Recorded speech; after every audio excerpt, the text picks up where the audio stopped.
Welcome to my channel. In today's video, we're diving deep into Classroom of the Elite and exploring a bold theory, why Ayanokoji Kiyotaka is the one who will ultimately win in Season 4. From his mysterious past in the White Room to his unmatched ability to stay calm under pressure. In the world of Classroom of the Elite, every student fights to reach the top, not just with brains, but with emotion, manipulation, and willpower. But there's one student who plays the game differently. Ayanokoji Kiyotaka, a boy who was never meant to feel love, friendship, or fear. As the new White Room student enters the stage, one question burns brighter than ever. Who will win, emotion or emptiness? And according to this theory, Ayanokoji will win. Not because he's the smartest, but because he's the coldest. Part 1, The Heartless Origin, ****. To understand why Ayanokoji can't lose, we need to go back to the White Room. It was a place built to create the perfect human, emotionless, logical, flawless. Every student there was trained, isolated, and broken until only control remained. But here's the twist. Many of the later White Room students were allowed small fragments of humanity, brief touches of love, care, or connection, to test how emotion affects intelligence. They learned to feel, even a little. Ayanokoji didn't. He was raised in a world without warmth. No mother's hug, no father's praise, just the endless voice of control. That absence didn't make him weaker. It made him unstoppable. Part 2, The Advantage of Emptiness, ****. Other students fight for friendship, reputation, or love. Ayanokoji fights for nothing. He doesn't crave victory. He simply doesn't lose. That's his secret weapon. He can't be blackmailed with emotions he doesn't have. He can't be distracted by pride, love, or fear.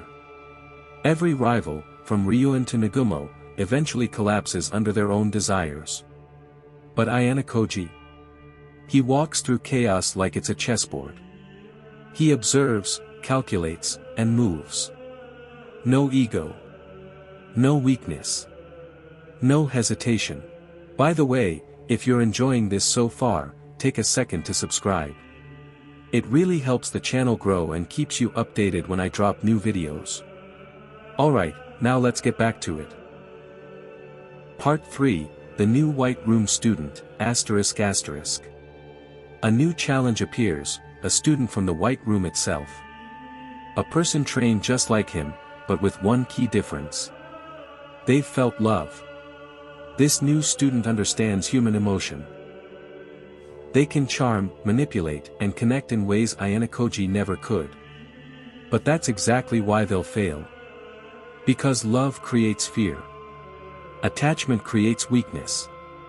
And when the moment comes to sacrifice others for survival, Ayanokoji will do it without blinking.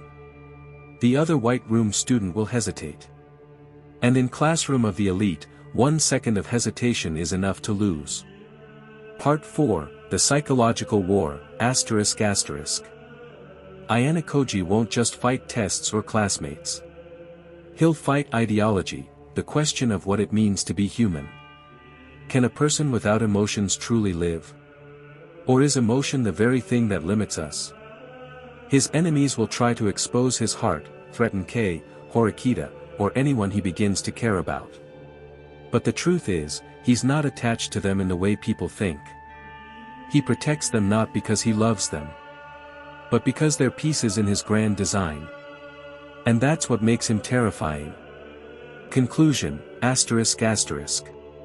In the end, Ayanokoji will win. Not because he's the hero, but because he's beyond human. He's the only true creation of the White Room. A perfect mind untouched by love, pain, or mercy. The others may fight with passion. But Ayanokoji fights with silence. And in that silence, the coldest heart in Classroom of the Elite will reign supreme. He doesn't need love. He doesn't need glory. He only needs the result. And that's why, in the end, Ayanokoji Kiyotaka will win. People are nothing but tools to me. All of them. I don't care what I have to do to win. I don't care what I have to sacrifice. In this world, winning is everything. And in the end, I'm going to win. That's all that matters.